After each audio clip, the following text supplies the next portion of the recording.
Hey there guys, how's it going? My name is Suman Chatterjee from the Flow Zone Academy, and I'm a flow state coach, which means I help you feel better and perform better. Today I'm going to speak to you guys about the imposter syndrome. Now, what exactly is the imposter syndrome? Imposter syndrome makes you feel like you're a fraud even though you're not. It makes you think that you're going to get caught, that people are going to find out that something is wrong, that you have weird motives, whatever the inclination is. It's normally kind of linked to the fear of success as well. First of all, let me kind of break this myth of imposter syndrome, because I know a lot of top people in different industries feel like this too. And this is usually a problem with people who are actually overachievers. People who know that they have a lot to offer. People who have set their standard of perfection so high that it seems almost impossible to reach it. So the thing is, you're not an imposter for trying something that might not work. Actually, that makes you more of a hero. In this weird culture, we've got to, sell ourselves aggressively, but at the same time, we have to remain authentic. And so there's this kind of split mind happening where we've got to stay relevant.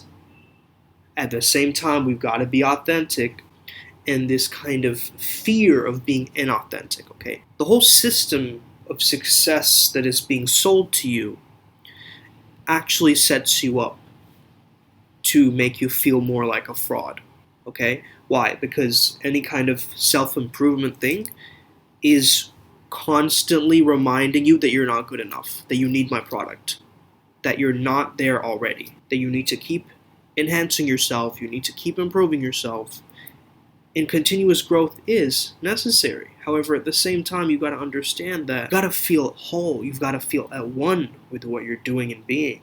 And there's oftentimes, if you're scrolling social media like Instagram, Facebook, you're seeing all these highlight reels, and then you're getting feedback. I just don't feel good enough, I just don't feel like I'm there yet.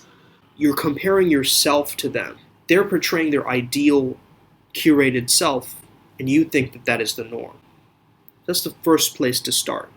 Stop reading autobiographies of success stories and focus on creating your own success story. Create your own hero's journey. We see ourselves to some perfection that never actually existed in the first place. And think about this. You're constantly adapting. You're constantly fluid. You're not the same person that you were yesterday. You're constantly changing, and your opinions change with new information. Well, I hope so. Okay? Maybe you're stubborn too. I don't know. I don't know who's watching this video. However, what I do know is that the imposter syndrome will have you believe that you are being inauthentic, that you're being a liar. But if that's true, where is your true self? Okay, the imposter syndrome doesn't give you an answer because it doesn't have one. Okay, you need to tell that syndrome, which you're labeling, syndrome, this disorder, and tell it to go away. Okay, because it's not there to support you. Okay, maybe you can use that as an excuse. Oh, it's just imposter syndrome. I'm not being inauthentic. Maybe you are. Okay, maybe you are being inauthentic. That's okay. Sometimes, like wearing makeup is inauthentic. It's not our natural face. But still, it's a supplement. It's necessary at times. It's highlighting our best selves. And what's wrong with a supplement? Understand, when you are unable to internalize your success, oftentimes it comes out in these different terminologies that we have in culture. FOMO, imposter syndrome, approach anxiety, all these things, all these terminologies which we create sort of this disorder based on this one feeling, beingness that we get inside of ourselves. And because we kind of can't understand it, to understand it better, we put a label on it. We put a stamp on it. Psh, now I get it. It's just imposter syndrome, bro. Okay. So the fastest way to get over feeling like a fraud is to genuinely take yourself out of your me mentality and help somebody else, serve somebody else, speak to somebody else about it. Maybe you're talking to other people who have this syndrome. I would remind you, whenever you do feel like this, because it is a feeling state, and it's keeping you away from the flow state, is have a reminder of the things that you've accomplished in your life, okay? Whether that's trophies, something physical.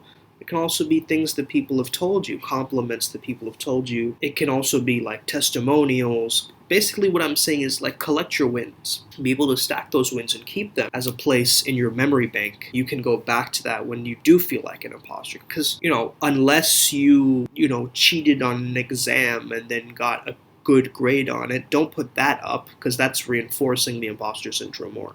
But your genuine long-term wins, things that you've accomplished, make sure that you have those and make sure you keep reinforcing that. Now, I'm not saying to rest on your laurels either, right? I'm not saying go towards the past and like just keep on revisiting your glory days. Okay, I'm not saying that. But what I'm saying is just keep a reminder in your mind that, yeah, I am a person of value. I have been giving value to people.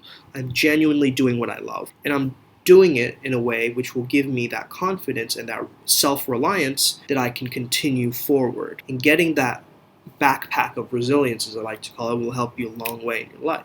Emerson said that envy is ignorance, and he's right. He was very spot on with that. You aren't here to live a life of another person. You're here to do whatever life you can. Understand that you're not a loser, you're just a winner in transit. Losing is just a part of the game. You're just in the subway station waiting for the next train, okay?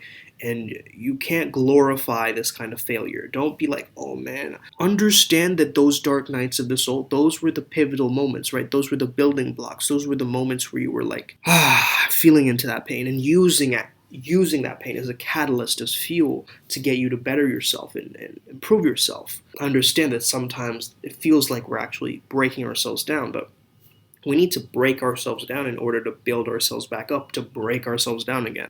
That's the whole process of any kind of internal alchemy or any kind of personal evolution or transformation work, is we're actually breaking ourselves down. Who we thought we were, we're not accepting that anymore. Though we are accepting that, but it's not like a surrender type of thing. It's more like seeing things clearly type of mentality. You're this expiring meat sack, so what are you going to do with this time that you have here? And realize that, when you hold back in terms of your own gifts because of some kind of label that you've given yourself, like imposter syndrome, you're robbing the world of that gift. It's an easy way out to say, I feel like a fraud. But hey, even while you're feeling like a fraud, can't you still give? Can't you still be nice to people? Can't you still understand what you value in yourself? I'm sure you can. And when you can figure out a way to highlight your strengths and put more importance on your strengths, not glorify your losses, because your losses are just lessons. If you can glorify the lessons and not the failures and labeling that as an identity characteristic, but instead you say what you can about a topic instead of holding expert knowledge on the topic 24/7. Nobody's an expert in something 24/7. It's just not possible. You don't know everything about your industry. There's always new things to learn.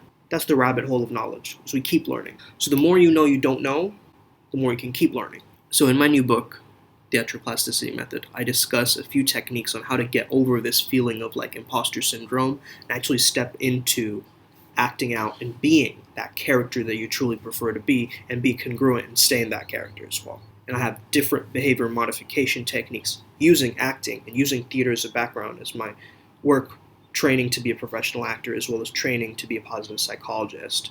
I've understood and combined both of those aspects together, and I'm coming into the world with much more pure understanding of what are the actual tools that I can use, because I have a huge toolkit, right? These are some tools that I've actually used with my different clients, and you can see case studies in this book as well at the end. All right, so have an amazing day. I hope you're enjoying your day so far. If you have any questions, feel free to shoot me a message. May the flow be with you, and stay light.